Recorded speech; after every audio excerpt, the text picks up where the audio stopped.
A philosopher once said, "Before I had children, I had 4 philosophies about raising children. Now I have 4 children and no philosophies." Hi my geniuses, I'm Dr. Caroline Pratish. Welcome to my channel, Learn with Carol. In today's video, I'm going to be talking about parenting.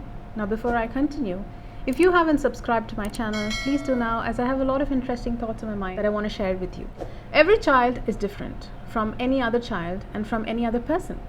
When raising your children, be prepared to question your most cherished beliefs about what they should or should not do, say or be. Above all, be prepared to admit that you could be wrong, because you are going to make more mistakes than you can imagine. Perhaps the most important responsibility you have as a parent is to instill values in your children, especially the value of self-discipline. One of the most common desires that parents have for their children is to raise them with a sense of self-responsibility and self-control. Parents want their children to be self-disciplined and to practice self-mastery and self-denial, or the ability to delay gratification. Albert Schweitzer once wrote, "You must teach men at the school of example, for they will learn at no other." The most powerful influence you have on your children is the example that you set for them all the time that they are growing up. Your children are always watching you, out of the corners of their eyes or from any other room as well. They take everything in. They measure and analyze your behaviors, especially when you are under stress. By watching the way you behave, especially when you're angry or upset or when they've made a mistake, they develop a clear picture for themselves of how adults are supposed to behave in the world. Your example sets the standard that they consider to be the normal way that adults act in various circumstances, especially when under stress. Your children, if they admire and respect your example, will strive to emulate you while they're growing up and then continue on for the rest of their lives. Perhaps the best question you can ask for yourself over and over: what kind of a family would my family be if everyone in it were just like me? When you practice self-discipline and self-control, especially when you're feeling angry or upset, your children absorb the lesson. Later, when they get angry or upset, they will practice self-discipline and self-control as well. In a recent study, researchers concluded that children form their idea of the world by watching how their mother deals with ups and downs of daily life. If their mother seems calm, relaxed, and in control, children assume that this is a logical, rational world, so they are much more likely to practice the calmness and self-control in themselves. On the other hand, if their mother seems to be more frustrated, angry, or overwhelmed by too much to do or too little time, children absorb the world view that life is confused and stressful. The most important job you have as a parent is to instill values and to build character in your children. You do this by teaching them what values are important, especially those of integrity and truth-telling. You set yourself up as a role model and demonstrate the values you want your children to have in every situation where those values are called for.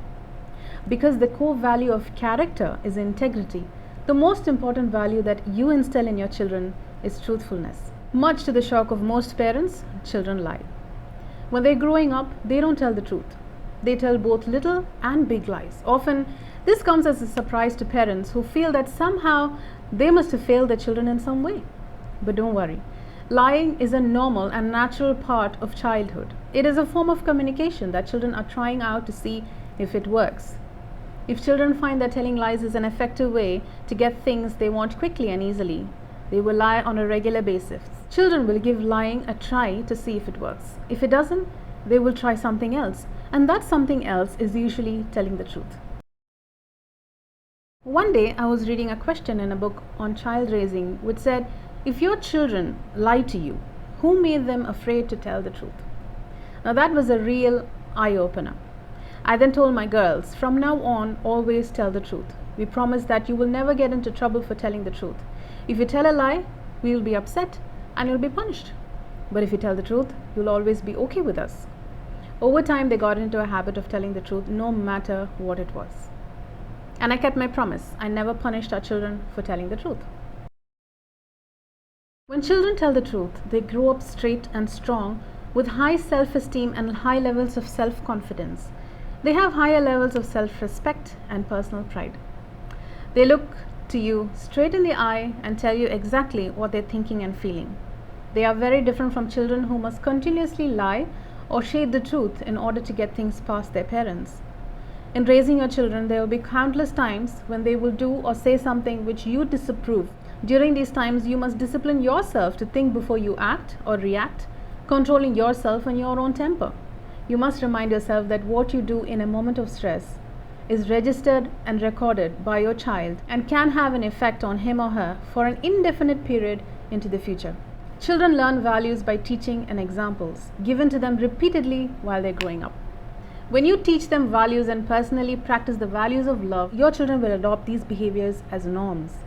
They will see them as an appropriate way to respond to these kinds of situations as they grow up. One of the most important of all values that you teach your children is forgiveness. The inability to forgive lies at the root of most negative emotions.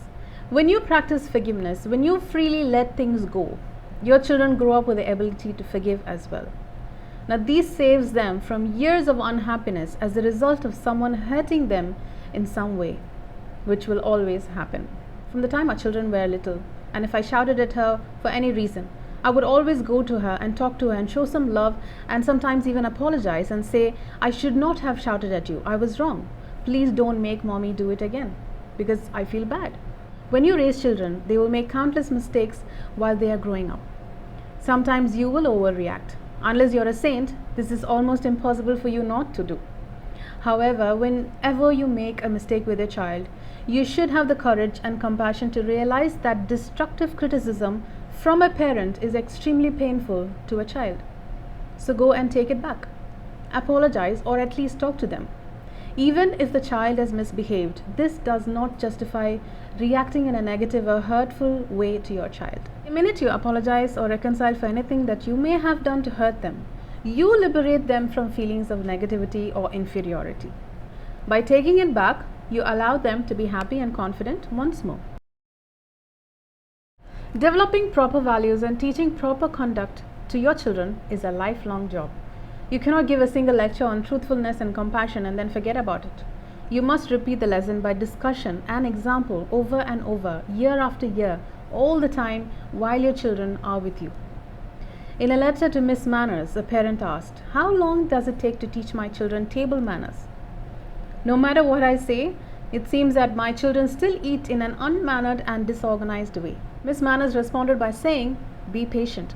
It takes about 15 years of continual repetition to teach your children table manners. And even then, there are no guarantees that your instruction will be successful. Of course, you want your children to behave in a certain way. You must model that method of behavior continually year after year. If you want your children to dress properly, you must dress properly. If you want your children to groom themselves properly, you must groom yourself properly. If you want your children to be organized and efficient, you must show them the way by being organized and efficient yourself. Remember each day that your children are going to behave the way that you behave for the rest of their lives. When you think like this, it forces you to practice higher levels of self-discipline and self-control, knowing that the consequences of your behaviors are going to affect your children's chances in life many years from now. The discipline of raising children so that they grow up with high self-esteem, being positive and confident in themselves and their own value, is one of the most important things you can ever do. The result of your child rearing will last you all the years of your life. What two qualities would you like your children to identify with you by observing your behavior? What two qualities would you like most to instill in your children, and how could you achieve this? If you were an excellent role model for your children, how would your behaviors be different starting today? What mistakes have your children made that you should forgive and forget about starting immediately? What actions are you going to take immediately to spend more time with your children? What actions could you take to instill the quality of truthfulness in your children? How could you encourage and reward your children so that they practice greater self-discipline, self-control, and self-mastery? More interesting videos are on its way. Stay tuned. Please subscribe. Click on the bell icon to receive my alerts. Until we meet in the next awesome talk, I'm Dr. Caroline Pritish with you on Learn with Carol.